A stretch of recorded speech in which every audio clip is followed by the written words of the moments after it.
everyone, and thank you for joining us for today's presentation of Penn GSE's Race in the Academy series. This is the 7th year of our Race in the Academy series, and the purpose of the series is to establish a space for students, faculty, and staff to learn and communicate about issues of race and to establish those discussions as part of the fabric of the school. The series provides a variety of opportunities for members of the Penn community to develop and enhance their understandings of the issues of race and ethnicity in the context of education. Our events typically include research presentations, such as the one you'll hear today, by leading scholars, followed by a group discussion, and are open to all faculty, staff, and students free of charge.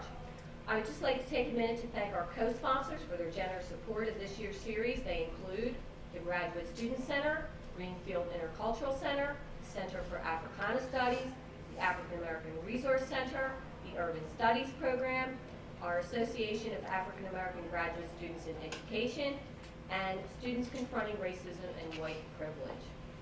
Would you please also mark your calendars for our upcoming speakers. On Thursday, February 16th, is Dr. Rico Gutstein. His title of his presentation is Critical Mathematics as Anti-Racist Pedagogy. He is Professor of Curriculum and Instruction at the University of Illinois at Chicago. And on Tuesday, March 20th, Dr. Henry Louis Taylor, who will present Rise of the Urban Metropolis, the City as Nightmare, Colorblind Ideology, and Black Community Development. Dr. Taylor is Professor and Director of Urban Studies at SUNY Buffalo. I'd like to introduce Dr. Stanton Wortham, who is our Associate Dean, who will be introducing our speaker. And after the speaker and the Q&A discussion, you are invited to join us for a reception on the other side of the screen. Thanks.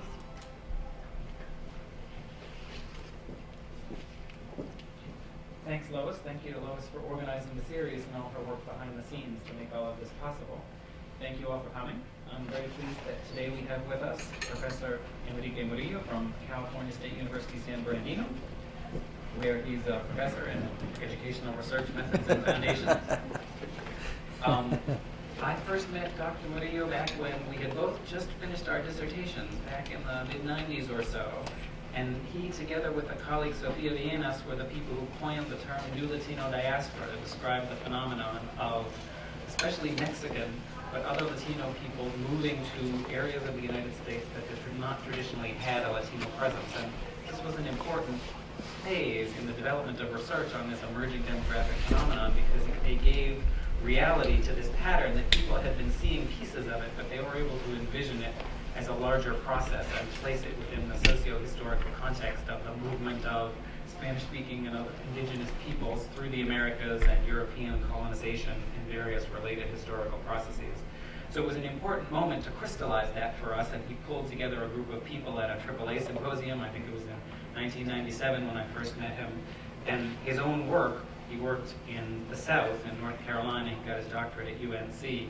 And he worked on the racialization of Mexican immigrants in North Carolina and various projections that they had to endure as they came to these new locations. Mm-hmm. So Dr. Murillo's work has been interesting and explored these phenomena, but he is an extremely impressive person because as a young person, just having finished his doctorate, he started his job at Cal State San Bernardino, and next thing I know, he's just started as a beginning assistant professor, and I get this email saying, hey, I'm starting a journal.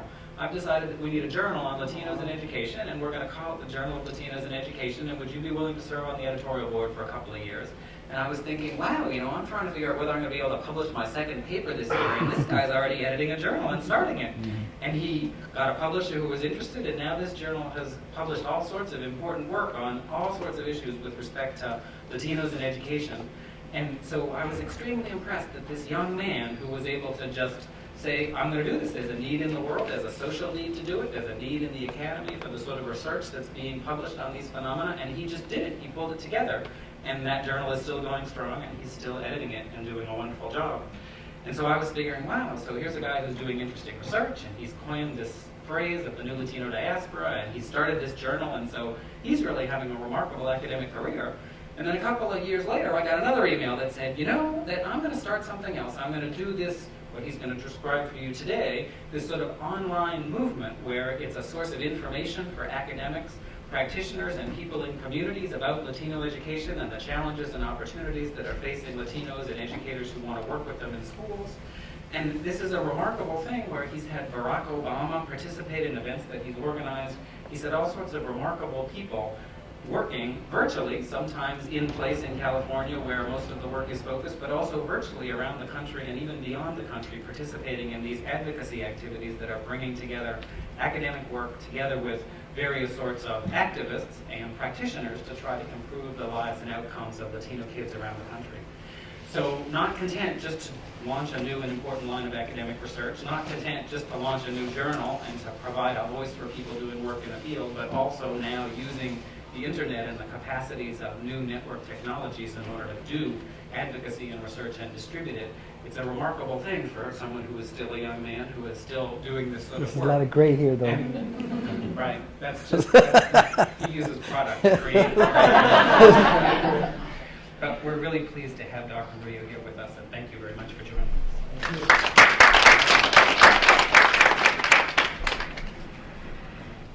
He really made me sound pretty good. I'm like listening. I think I want to meet this guy. He really made me sound pretty good. Okay, well, I guess I just start off with various descriptions of myself. Okay, so those of us, particularly those of who come out of poverty, working class backgrounds, people of color in general. You know, we come to the academy. We don't come on our own steam, right? We stand on the shoulders of many people. I myself am the child of Mexican immigrants. My parents are from Culiacan, Sinaloa.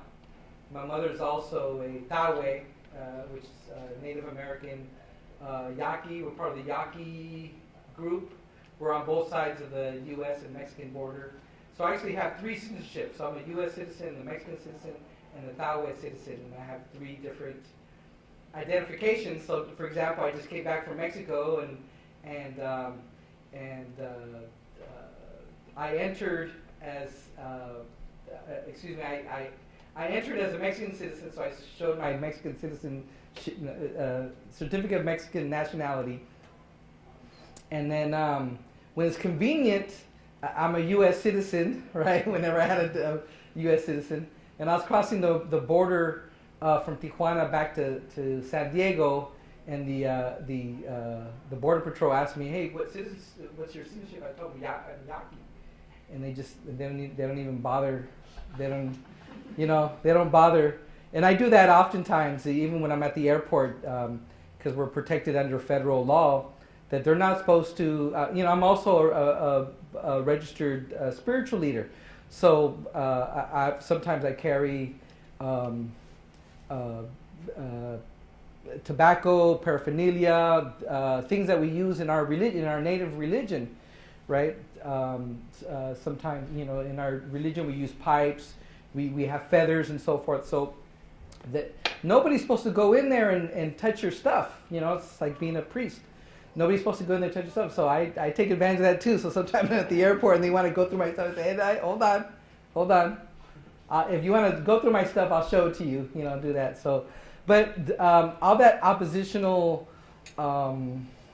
culture and resistance just comes from growing up in a bifurcated reality, right? So at home, we speak Spanish. We very working class neighborhood, and at school it's English. They forced us to learn English, right? And even to the point where now we speak Spanish in reverse. So we even lost our elements of our Spanish because they forced us, and we just have very little bit of our native language. So we kind of go between all three worlds. So maybe trifurcated maybe? Is it three trifurcated? So it's a trifurcated reality. But here's the interesting thing, is that in our new global economy and new world order, it's that flexibility, it's the flexible ontologies, the flexible epistemologies that actually are to our advantage, right? So the more languages you speak, the more flexible you are, the more fluid you are between worlds, right? If you can travel to different countries, speak different languages, code switch, right? Switch modalities. We were talking about this more, switch modalities. All these things, it's actually to our advantage in this kind of new globalized reality we lived in. So, politically, I identify as Chicano, right? Because it's all kind of a tail end of the Chicano movement. My father was a union organizer, so I grew up in that environment. My grandfather fought in the Mexican Revolution. So a few generations of kind of, we like to fight and we struggle. So I kind of grew up around that environment. So I made a decision that, if I'm going to go to the university, that really we're not there on our own steam. I don't see myself as just kind of being an individual. Oh, I did it. I made it by myself. I got my undergraduate from UCLA, and I got a master's in teaching credential, and then my doctorate from the University of North Carolina at Chapel Hill. But the dilemma as Chicanos is that we got one foot in the community and one foot in the academy, and we're kind of halfies, and we deal with this whole dilemma. And it's not just us. It's working class. It's poor whites. It's all sorts of groups. We deal with the same thing of kind of being halfies. Same with ethnography. We're kind of half ethnographers. We can talk about that if you want to afterwards. But this idea that we're almost fraudulent. So what is it that I'm doing here at UCLA? How come I'm here at the University of North Carolina? These are prestigious universities. Somehow I got here. And so many of our efforts as Chicano, Latinos, a lot of our efforts, a lot of our energy comes from this desire to give back to our community, right? That we give back, and that's so in everything, in the scholarship and anything that you do. So it took me a long time to get to where I'm at. And right now it's interesting because I'm a lot of my research, a lot of my projects I've been working on, they've been around for 20 years, but nobody's really paid all that much attention other than kind of these small groups of folks. All of a sudden, Latinos are a big issue. Why? Because, well, first of all, because there's always been a Latino educational crisis for generations.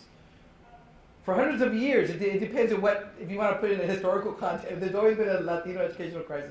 But the difference between then and now is scale, right? So there's just been a huge demographic boom in the United States of Latino immigrants, right? Mostly Mexican and Central American, but from people from everywhere.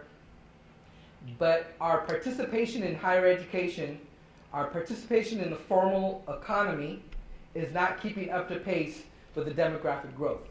So people are saying, especially now that the economy is really low, they're interested, where do Latinos fit in the economy? They want to know where that fits. And how are we going to keep up with other countries in terms of, people started to see the connection between the competitive strength of our economy in terms of our global competitiveness. There's a connection there with Latinos. In other words, the economy of the U.S. is not going to get better until Latinos get better, right? It's real simple. People's Social Security are not going to get paid unless we invest in Latino students now. So because they're investing in there's a very self-centered, selfish argument that a lot of people are paying attention to. People who didn't pay attention before, right? So here's part of the issues in describing the Latino crisis, right? And I didn't have a PowerPoint. I just have some points here for myself, just to help me talk. So it may be kind of hard to follow this projection, but I'll speak it out. All right. So let me see here. Okay. So. Here's the idea. For the Latino community, well, all of us are experiencing what's going on with the economy, right? We have all these issues around health access. For Latinos, we deal, especially for a lot of folks, with the immigration, all these things. So on top of all that, we got to deal with one more thing, and that's this educational crisis. What does that mean? Well, the new census says that we are one in 6 people now in the United States. So 1 in every 6. I think it's more, personally, 1 in 6. But for school-age children, it's 1 in 4, right? So 25% now of all public school children are Latino. That's a lot of kids, right? That's a lot of kids. So there's a lot of attention paid to it. So we're the fastest growing and so forth. But part of our issue in the United States is, for example, in the Latino community, perhaps as high as 70% of our kids do not have access to pre-K. 70%, right? It's not that immigrant parents or even 3rd, 4th generation Latinos don't want to send their kids to pre-K. That's not the issue. The thing is that they don't have access to it. In a lot of communities, and I don't know, and I'm not too familiar with this community, but I suspect it's probably similar here. I'm sure there's a very significant amount of Latinos here in this city do not have access to the pre-K. So that's like a huge one. Right? What's going on with this thing? It's kind of weird, huh? So I'll use that. So once we get to school, right, there's I guess in educational anthropology, I guess they call it the handshake problem, right? So the school culture and the home culture have a hard time shaking hands, right? It doesn't fit right, right? So that's like a huge thing, how to deal with that mismatch, right? And even so, once we get into school, right, Latinos, by and large, we attend the schools with the least amount of funding, right? The least amount of staffing, right? The high poverty, racially segregated. It's like a perfect storm, like everything that you can think of, right? That's the conditions of Latino students, right? So it's a serious educational crisis. In California, it's real similar to other parts of the United States, is that as you go through the school system, they're still tracking. You can call it whatever you want. They're still tracking. They're still, if you're going to go here, if you're going to go to college, you're going to be in this class and so forth. So make a long story short, only 50% of our Latino students graduate from high school. This is nationwide. So imagine out of 100 kids, only 50 finish high school. But here's the strange thing about it. 50 kids finish high school, but only 25 kids, so really half of those that finish high school, only 25 of them have the actual requirements to get into college, right, to seek higher education. So really, when you think about it, in terms of our participation of higher ed, it's a quarter. It's 1/4 of our kids, right? And then from there, you can just go down. So out of 25, 10 will actually go on to higher. So 25 are eligible. 10 are going to go on to college somewhere. The majority of us start at community college. Unfortunately, community colleges have tended to be, in a lot of places, sort of like a roach motel. Excuse me for that's the analogy. It's a terrible analogy. You can get in, but you can't get out, right? So you can get into community college, but you can never get the classes to get the transfer curriculum.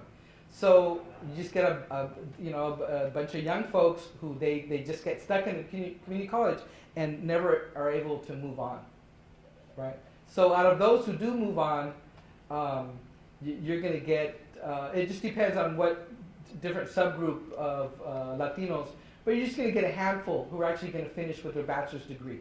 And then it just goes down there for master's, doctorate. So I myself, as a Chicano, Latino doctorate, we're something like half of 1%, if you can think about it. So we're about half of 1%. So that's kind of like my journey, right? If you think about it, I'm the swimming upstream, right?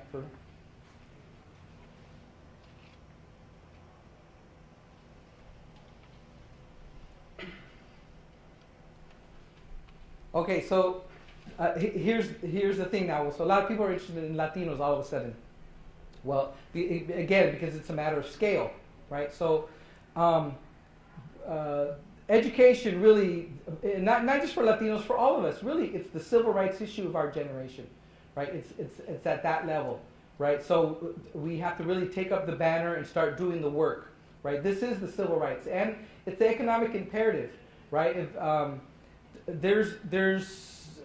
it's real simple to explain to, especially those who believe in have the logic of the economy, and they kind of measure themselves in terms of how well the economy is doing. It's real simple. Education is economic development. That's what it is, right? Now, that's not all what it is, right? There's education for democracy and education for this, right, that. But right now, because of the economy, that seems to be the rhetoric that most people understand. Oh, I see. I understand, right? So really, it's an economic imperative, right? That we have to deal with this.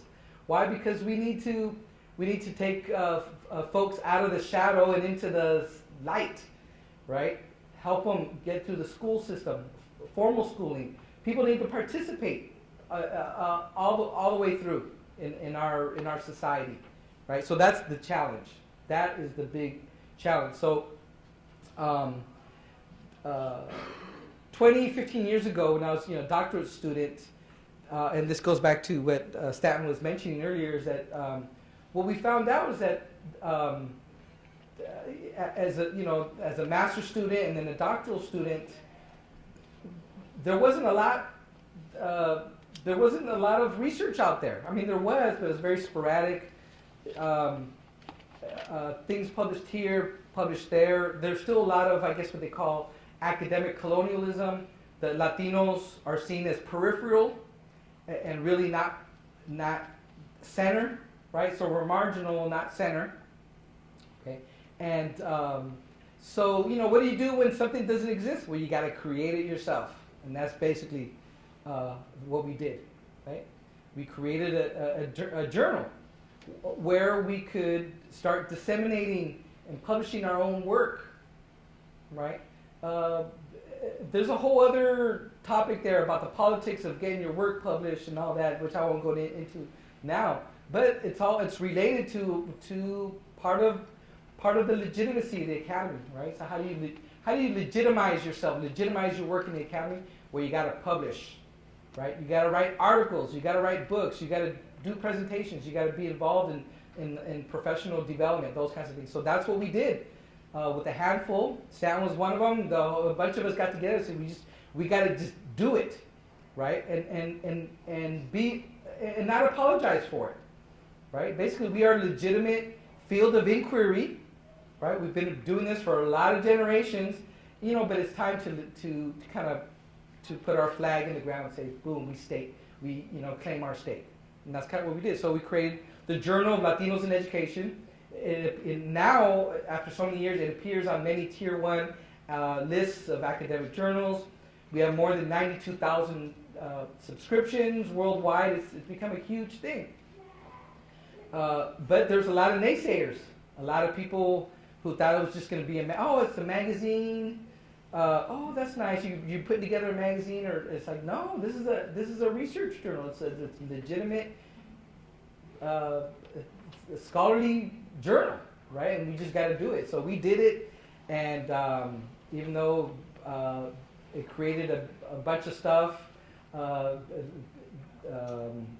guess we were called like somehow we're trying to be separatist or whatever. Like, no, I mean, it's legitimate, and part of the thing is that we just know that as we become more global, really borders only exist for people, right? Borders don't exist for money, right? It doesn't exist for information, right? A little bit, places like China, Cuba. I just got back from Cuba a few months back. But for the most part, money and information, it can go anywhere. It's free to do what it wants, right? For the most part, borders exist for people, right? So we've always had to break down barriers, borders. In this case, it's academic, right? So if we have to become coyotes, right? We become our own coyotes, and we have to move across those academic terrains, those academic boundaries, to create something that's never been there before. And we did it.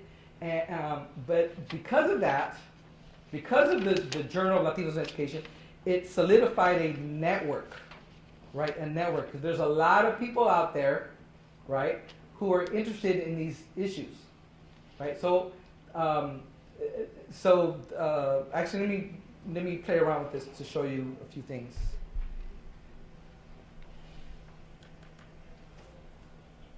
Okay, so I have to go like this.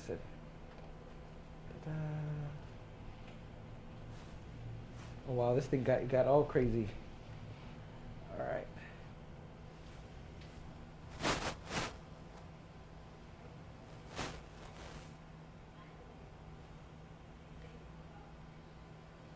Okay, so there's the journal. I don't know what's going on with this thing. It's kind of, let me see if I can do something here.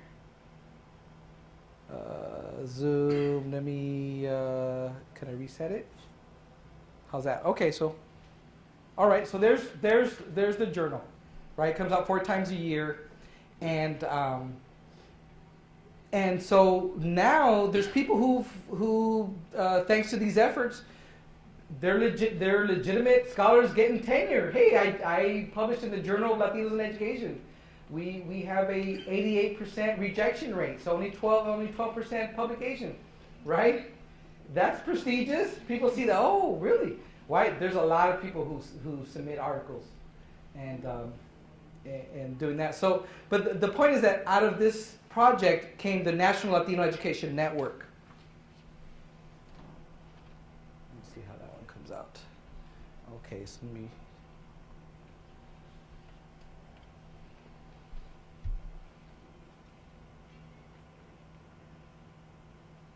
Come on.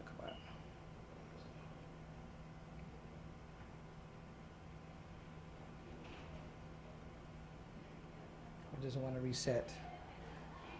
Okay, well, there it goes. Okay, so this predates the MySpace, Facebook revolution, right? We started this in 2000, although that's in 2003, we finally got it online. So what we realized is that really it's the network. That's where the strength is, the power. Why? Because there's just one person over here at this university who works on these issues, right? There's just one person over there. Right, they're standing by himself over there in the corner office, working on diaspora stuff, and there's so and so, and there's this and that, and so really the strength is in the network. So you create a network of folks, of professionals who are interested in the same kinds of issues. So back then, email and a listserv was like the technology. Oh, you had a listserv. You mean I can send out an email to 200 people at the same time? That was huge. Back then, many of you probably don't remember. Some of you, I'm sure, remember all that. And that's if you even did email, right? It took people a while to kind of catch on. What we take for granted now, I mean, it wasn't, you had to kind of force people to do email even 10 years ago, and so forth. So what we did is so we're going to take what we know about Latino education, we're going to create a directory. Right, so we have thousands of members now on this directory. We're going to create a clearinghouse. So this is free. So if any of you want to join, just go to nlen.csusb.edu, and it's free. It's been free for 10 years. You can get all sorts of resources, guides, and we update it, a couple times a month with all sorts of new stuff. I send out newsletters. Are you on that, Stan? Do you get the news? Yes. So anything happens, we do newsletters. And one thing that we started doing when we created NLEN, we started webcasting across the internet. So we created our own shows. So it's been almost 10 years now that we create, you know, why? Because I mean, we don't own CBS, we don't own NBC Universal, we're not the head of C-SPAN or CNN. So the closest thing is that we kind of created ourselves. So for 10 years back, people thought we were nuts, it didn't make sense, but now it's like people take it, oh yeah, you're webcasting across the internet, like it's no big deal. But this was very revolutionary 10 years ago when, and here's the basic idea. Okay, and we're doing this tonight, in fact, although it's going to be in post-production, that yeah, there's a handful of people in the room, right? But if you stream it across the internet, you got anybody worldwide can plug in. And that democratizes, it has a democratizing effect, right? It opens it up to anybody, right? So we do all sorts of things. We've been doing for the last 10 years these webcasts where we help kids how to apply for financial aid, right? We do programs in Spanish for parents, right? The parent-to-parent models where one parent's kind of helping another parent, asking questions, answering stuff, that kind of stuff, right? So we've been doing that. So finally, at some point, we said, okay, well now it's time to write the handbook of Latinos in education, right? So the next project was the handbook.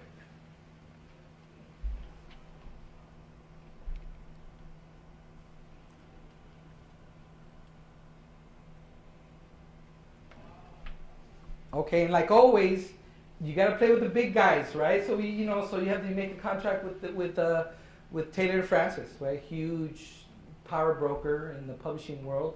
They bought up Routledge. So one of the first projects is, hey, we want to get in on that. So we put together a handbook. Handbook in total brought in about 400 scholars, maybe 450 altogether from all over the United States and some in Latin America and Europe. Here's the idea that, and it's kind of akin to, I don't know if any of you have read Occupied America from Rudy Acuña in 1970. Okay, so in the 70s, this landmark book basically said, we are Chicano Studies and we declare ourselves Chicano Studies. Y aquí estamos y no nos vamos. So we're not going anywhere. Here we are. All right. So we kind of did the same thing here with this handbook. So we are a legitimate field of inquiry, right? There's people. There's at universities. There's a Latino education professor and there's a distinguished professor of Latino education. There's this and that. It's a legitimate inquiry in our field, and so we've kind of declared it. One thing that we saw here is that a lot of the veterans, a lot of the veteranos were retiring, people were dying off, people were growing old. So we have to kind of pass on the baton to the next generation. So when one thing that's huge in kind of the Latino educational community is that we have to mentor each other, right? We have to become each other's coyotes, smuggle ourselves, so quite often a professor adopts you and helps you with your doctorate or helps you get across that academic border, socializes you, right? That's kind of like, I guess, a good advisor does, that socializes you into this world of academia. So what we did is for all our chapters, we paired off a veteran scholar with a mid-career or emerging scholar, and somebody who's barely starting off. And we forced them to write together. So I can't remember right now, I think we have 30 or 40 chapters in this handbook. Every chapter, almost every one, there's exceptions, but let's say about maybe 99% of them, they're co-written between a veteran scholar and the new person. And that way you get the perspective of someone who's been around for a lot of years doing this kind of work and somebody who's the new person emerging. And that mentorship, that collaboration is huge. It's a huge theme for us. The other thing is advocacy, right? by and large, we see ourselves, Latino educators, we see ourselves as the one in a million folks who are not here, right? That we're not here, again, we're not here on our own steam. We stand on the shoulders of others, right? We walk on the backs of other folks, and that's how we got to the university. So we're committed to giving back to our community, right? It's very important that we give back to our community. And sometimes a lot of our scholarship becomes almost like a litany, right? Because we may even feel guilty because we ourselves are in diaspora from the fields, from the factories, right? And so, and then we deal with a whole bunch of issues where especially if you're first generation or second generation, where your parents or grandparents may not be English dominant, you're dealing with that. But then also with the working class issues, kind of having a working class aesthetic, but then at the same time at the university, we have very awkward forms of privilege that become associated with being part of the university. Nobody understands, and your family understands what you do. You can't explain, what you're doing, that kind of stuff. So there's all sorts of dilemmas that take place with us. Sometimes we feel like we're frauds. Do I belong here? And we question, we doubt ourselves. And so one way to deal with all that is that we focus our energies towards advocacy, right? And so we've always been looking for a model for something where we can tie and this may go back to the Plan de Santa Barbara in 1970, where we need to connect the university and the barrios, right? So we see ourselves like that, right? So we connect the two. So because we ourselves are in diaspora, talk to almost any Latino educator or academic, and almost always they'll say, "Oh yeah, the community. The focus on the community. They write about the community. Very nostalgic, right? A lot of our work is very nostalgic. It's connected somehow to the community. So we've always had to deal with those dilemmas. And I think working class people in general deal with those dilemmas. So a lot of the themes in the handbook has to do with advocacy. How do we advocate? It's not enough to write about to do research and write. That seems to fall short. It's good for my career, right? I have I don't know, like 70 publications, and I've visited a lot of countries, and I've presented, and it's great for me. Hey, but in real terms, what have I done for my community? How have I given back? So this is always the questions we're always asking ourselves. How have we given back? So now as a full professor, tenured professor, with all that behind me, I'm in a position now where I can connect and work on these projects that deal with the advocacy aspects of it, right? Not just the research, right? The research is the base, right? So in this kind of movement, if I could describe it as a movement for the last 20 years, that really it's research-based, right? All our decisions have to be research-based, right? It can't just be an emotional, visceral response for politics, political, that has to be kind of a research-based. So we spent all this time building up a research base. So we kind of know what works, what doesn't work. We have an idea of things. But we don't have the power, right? Sometimes, even though the university is the dominant, hegemonic institution in our society, as academics, we really don't have that power, right? But there is power in the network, right? And so you connect with folks and you do all sorts of things. So I've spent the last 5 years working on these advocacy projects. So all that explanation was to get me to where I'm at now. How much time do I got? Oh, okay, very good. Okay, so let me tell you about the lead projects. All right. Before you fall asleep, I know some of you, I see you're yawning.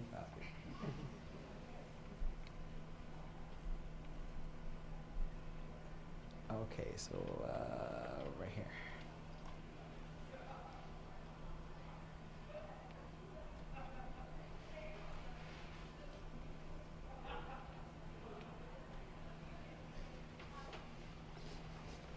So um, uh, when I finished editing the handbook, put together the handbook, there was a lot of attention. A lot of people started asking questions, you know. So we said, okay, we're going to launch the handbook. So in launching, doing like a public launching of a book, you know, you try to bring attention to the issue. So the attention here is the Latino educational crisis. And you know what? People are listening. They're listening, right? Finally, after 20 years, right? People outside the small circles are actually paying attention, they're listening. And so we launched the handbook of Latino education. So we decided, okay, well, let's put on a conference. Let's put on a summit, quite typical of universities. Let's put on a one-day conference.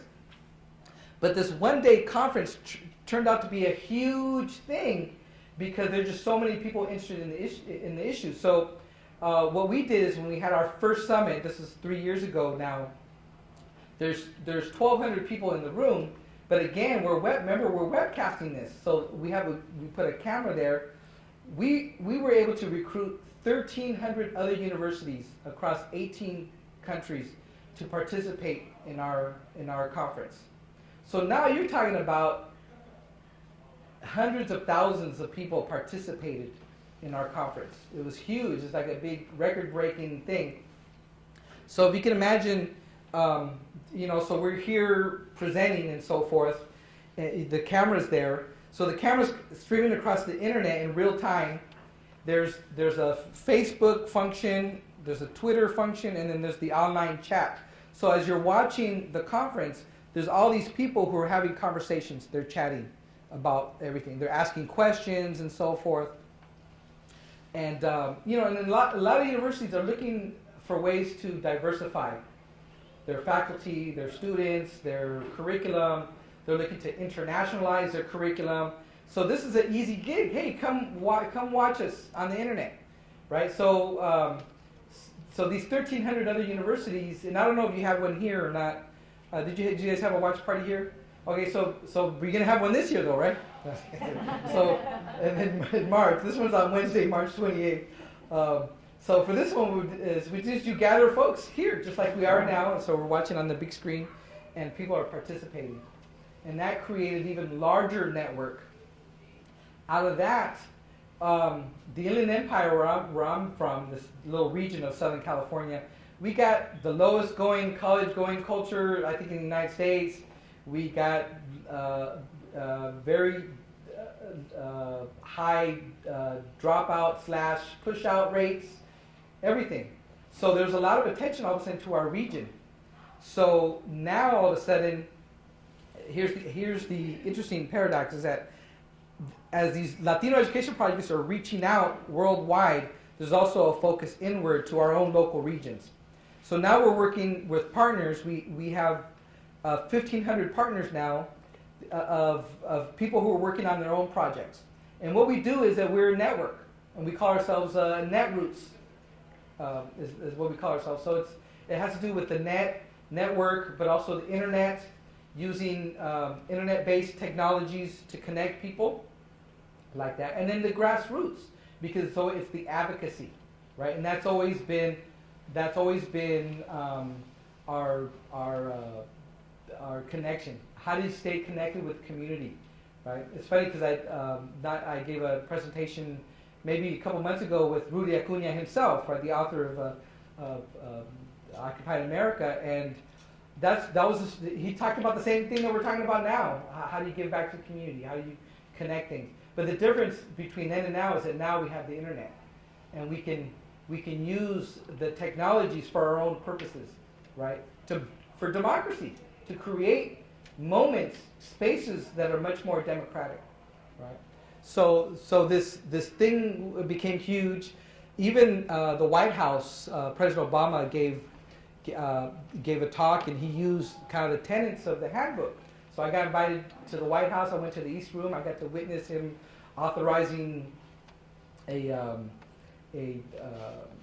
the Hispanic Initiative the Educational Initiative for Hispanics. Can't remember the full name of it now. A lot of folks coming, they want to be part of it. So in the context of meeting with these 1,300 universities and all these people across the internet, what we did is we started collecting agenda items, right? What are the agenda items that we need to work on? Okay, so let me share those with you.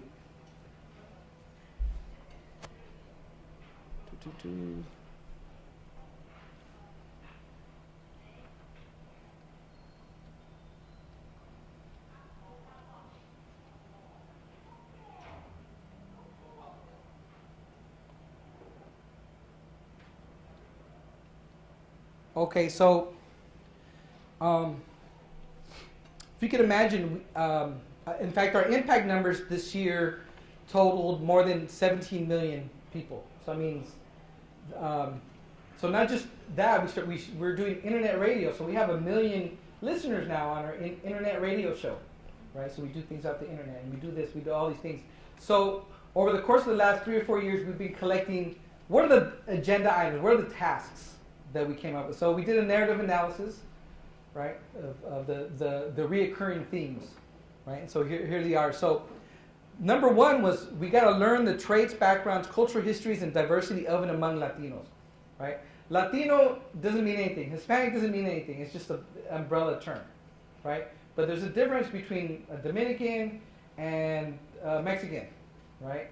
And the difference between someone from El Salvador and somebody from Argentina. And we gotta and we gotta research and we gotta know who people are, right? That cultural specificity is very important, and nationality especially is very important. So, the second one was we gotta build teacher and counselor education programs which have an explicit student home culture component, so educators not only be sympathetic but appreciative and sensitive of students' backgrounds and willing to structure the schooling experiences to be compatible with students, right? So another way of saying this is culturally relevant or culturally appropriate or whatever you want to call it, right? But that's a big. Now keep in mind these are educational professionals, but they don't use the words like culturally relevant. I mean that's a specific term that we use in a discourse within certain circles, but that's kind of like what they're describing. That's a big thing that we have to deal with, that mismatch between home and school. Okay, third one that came up is create qualified teachers that have specialized knowledge and skills in language acquisition, biliteracy, and cross-cultural learning. And here's the other thing. We got to build our own teachers, right? There's not enough Latino teachers. Not that you need to be Latino to teach Latino kids, but by and large, there's very few Latino teachers if you look at the percentage numbers. So same thing. We got to build our own, right? So now we're starting to work on these pipeline projects where we can get kids in middle school interested in teaching, and we're going to follow them, right? And then, so we're working with one group now in Coachella where in middle school, they're in the teaching academy. And then they go on to the high school and they continue with that teaching academy. We help facilitate scholarships, right? So a lot of the folks, they give scholarships to these kids. Many of them are on financial aid, right? They qualify for financial aid. But they go on to the community college. That community colleges feeds into the four-year institutions. But they then got to come back to the communities and serve the community in which they came from or similar, right? So the idea here is to create an organic linkage. Why? Because unfortunately, a lot of teachers are strangers to the very communities in which they teach, right? So one of the most important things that we've learned in the research is you cannot be a stranger to the people you're supposed to be of service to, right? If you're supposed to be of service to this community, you got to know who they are, where they're coming from, and that's just across all class, race, everything. That's just common sense. You got to know, right? Here's a fourth one, and this is very similar to our work in the Latino diaspora. You got to research the social reception received by Latino families and the impact of this on the learning of children, right? Now, my work in North Carolina, the families there were not wanted. Well, let me put a caveat there. Their labor was wanted. We want your labor. We want you to work in the poultry factory. We want you to take care of our hogs. We want you to do this and that. But I don't want you to live, I don't want you to be my neighbor, right?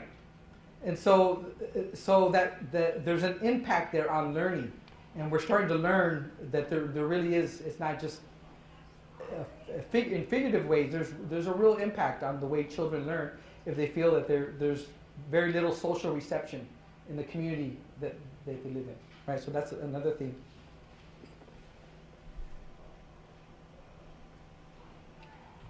Okay, here's a big one.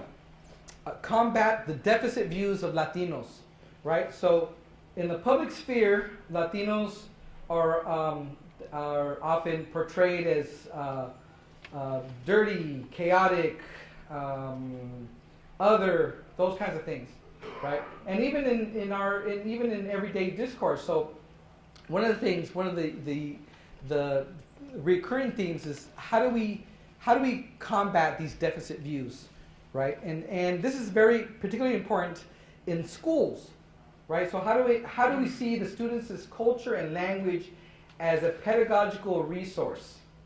That you are not a problem. Your child being in my classroom is not a problem. It's an opportunity, right? And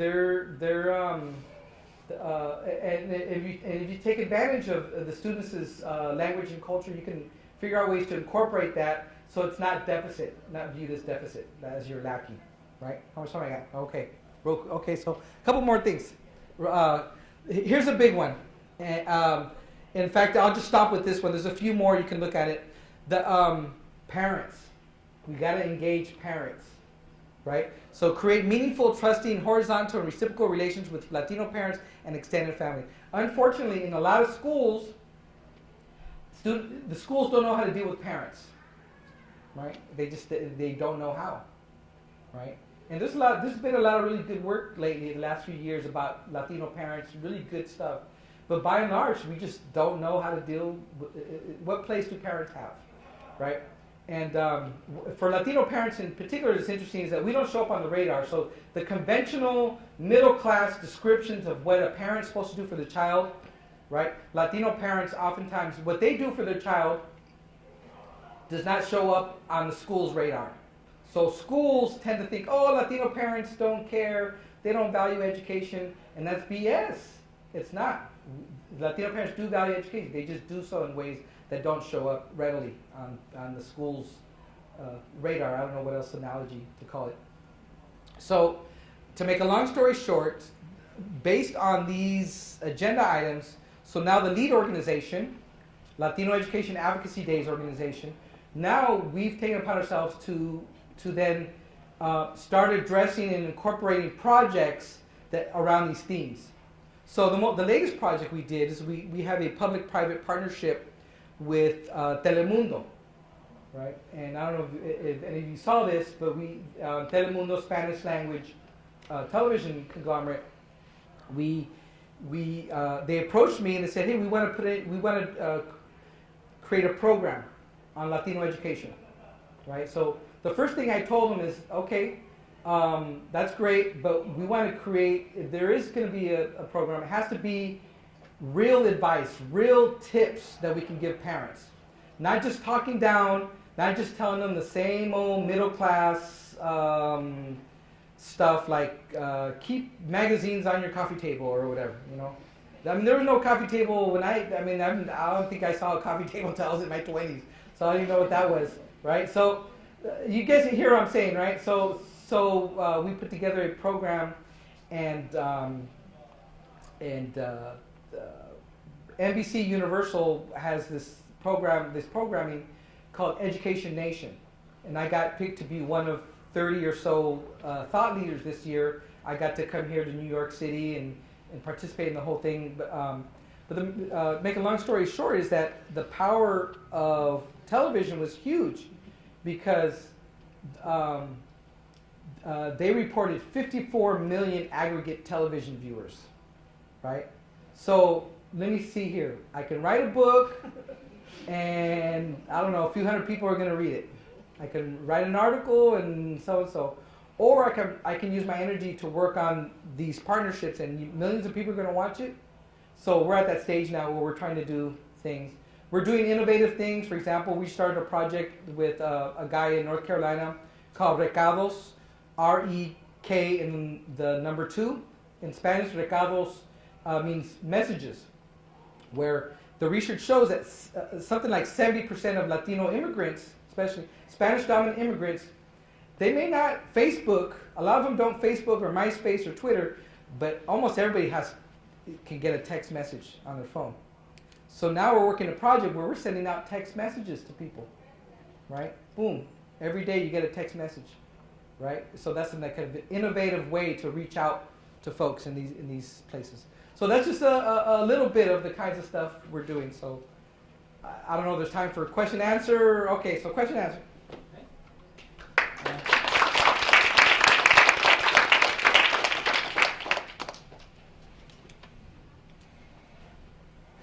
Anybody, don't be shy. Yes, sir. So you mentioned kind of the shading down of numbers, the 50% to 25 to 10, but you didn't really distinguish between, documented versus undocumented. That's kind of the first part of my more of a comment, and I'm wondering how that feeds into what activism looks like on the ground now for you. Okay, very good question. Okay, so these numbers are public school numbers, so the undocumented is included in there. Although you can get data that has to do with foreign-born, so you can get all sorts of data of foreign-born students. So foreign-born, by and large, are not doing as well, right? Although there's caveats there. It kind of really depends on your cultural capital, right? A lot of people, we used to say AG means EG, right? So academically gifted really means economically gifted, right? So you can almost tell, right? If the person comes from an economic class where there's a lot of cultural capital, a lot of history of formal schooling, right? One way that people look at it is look at the mother. What is the formal schooling of the mother? And that kind of indicates, right? But here's something that's real interesting that's happening. This is brand new. Let me think of the guy's name right now. We just published a piece a year ago in the Journal of Latinos Education. Let me see if I can find it. Hold on.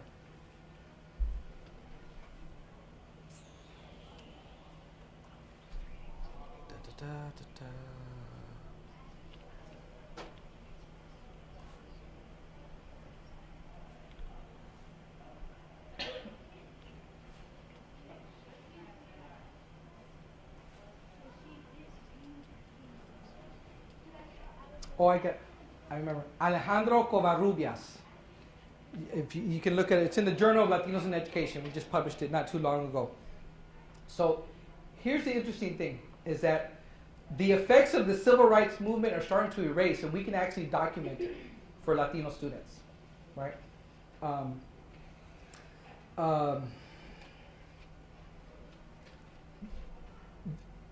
Using the same adage, right? So if you are whatever middle class means, right? You got a little bit of money in the bank, and your parents are doing pretty good, then you got a better chances of going to the university, right? We kind of know that, right? So the latest numbers actually show that that's not happening for Latinos anymore. That we have well-to-do second generation Latinos who got a little bit of money. They got some real capital, but it's still not translating into college completion, unfortunately. I would say, to shorten it, look at Alejandro Covarrubias, and he kind of revisits the early work of Daniel Solórzano, right? So probably Daniel Solórzano, probably the most known scholar for this looking at the Latino Chicano pipeline, right? And there's a whole UCLA working group that looks at the pipeline. But the adage of the class, right, that your economic class is determining for Latinos, unfortunately, the effects of the civil rights movement and all because really, if you think about the civil rights movement, it really helped create a class. It helped create a black middle class, a Chicano Latino middle class, and all these things. But for Latinos, the numbers started to show that even that's declining. So even second generation, and that's bad news for us. Yeah. So since you mentioned the fact that you use the internet as a way to do some of your advocacy work, how effective would you say is it using internet as a platform to actually reach sort of maybe not the other working professionals, but the people who you're really trying to advocate for and on behalf of? Yeah, well, it's kind of I don't know, love-hate relationship. No, it's the struggle is to create more access, right? So we work on, like, even San Bernardino County, where I come from. It's the largest county in the United States. It's larger than 7 states in the United States. It's larger than South Carolina, for example, and that's just the county I work in. That in our county we have a very low. Not a lot of people have internet yet, especially poor people, right? Not just Latino, poor blacks, poor whites, everybody. So there's a movement to try to get people connected, in that way. At the same time, that seems to be, since we don't own CBS, doing internet shows seems to be pretty good. But one thing that we found out is that most of the people who watch the internet stuff or listen to it, it's post. So very few people watch it live, maybe because they know they can always come back to it. It's archived. So when we do things, maybe, I don't know, 30 people are online watching it. But then the next couple weeks, you get hundreds of people watching it because they go back and revisit it, knowing so. I don't know if that answers your question, but it's both things, right? Obviously, the internet is not a way to reach everyone, but it does maximize. At least now, it maximizes the opportunity to do outreach, to do promotion, but it's not enough. So that's why we're doing it. We're experimenting with the text messages, and the internet is akin, I guess, to maybe the public sphere, the public square. Think of the way we used to think of. I wrote another book on democracy, and the analogy of the public square, right? So people would go to the public square, and you would interact with people who were different from yourself. You would have conversations about politics, about whatever, and then that shaped the democratic impulse of that society. Since the 80s, since the Reagan 80s, the public sphere has actually shrank. I don't know what it is. Shrank, right? So because of that, there's less opportunities for us to mingle with people who are different from ourselves in terms of class, in terms of race, in terms of religion, all those things, language. So the internet, in a sense, has become our public sphere, where we can interact with those. Right? Yes, ma'am. Have you ever thought about using it for protests? To generate, let's say, some kind of mobilization, or let's say legislation, favoring some legislation that would be Yeah. In fact, we have, like, for example, with the DREAM Act stuff, the vote that came up a few months back for the DREAM Act. Yeah, we do our part. We send out. So what we do is we plug into everything. So, we have people who their job is that's their job. That's their full-time job, is to do Facebook all the time for these projects. Somebody in MySpace and the Twitter and all this and that. And then we send out listservs. I reach somewhere on my listservs, when I send out a message, probably about close to 400,000 people at that moment, right? So we send out emails, we do this, we send out blasts, we do all sorts of things. So now I'm actually excited about the text messaging, because imagine you could get a text message. Hey, there's a protest, and people can subscribe with this text message. They can subscribe within their own local zip code or area code. So you can get news that's happening locally in real time, right? And the potential is there. Yes, potential is there. So we've sent out things, petitions for the DREAM Act, for this, for that. we've sent out a bunch of stuff on the stuff that's going on in Arizona. One of the things that we do is I'm also the commissioner for financial aid in California, so I'm a state official. So I also advocate on behalf of students to get for financial aid, right? And we do workshops, we do all sorts of things.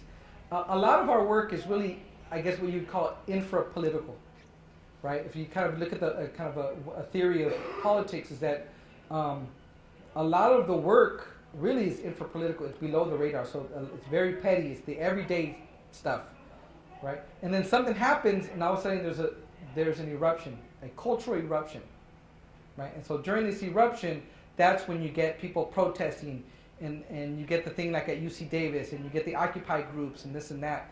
But that, that always comes down. What always is steady is the infra-political. So we really work on the infra-political, right? If you look at strategically, that's where we're at. And then opportunity arises, then of course you're part of the eruption. But the work is always, I don't know, that's the way I look at it theoretically, is at that level. When you say infra-political? That it doesn't show up, okay, so most people think of politics as voting, right? And those things. And that's a very small definition of politics, right? Politics is, well, you understand what I'm saying, right? So there's all sorts of things related to what would be political, things that are political in nature. And so it's sort of like the everyday stuff, sending out email messages, sending out a Twitter, whatever, that in a sense could be political, because you're building momentum, you're building awareness, you're building advocacy. And then if you're in the right place in the right time, then you can be part of the eruption, part of the cultural eruption. Right. Yeah. Okay, thank you. You'll have time to speak with Dr. Murillo at a reception. We'll just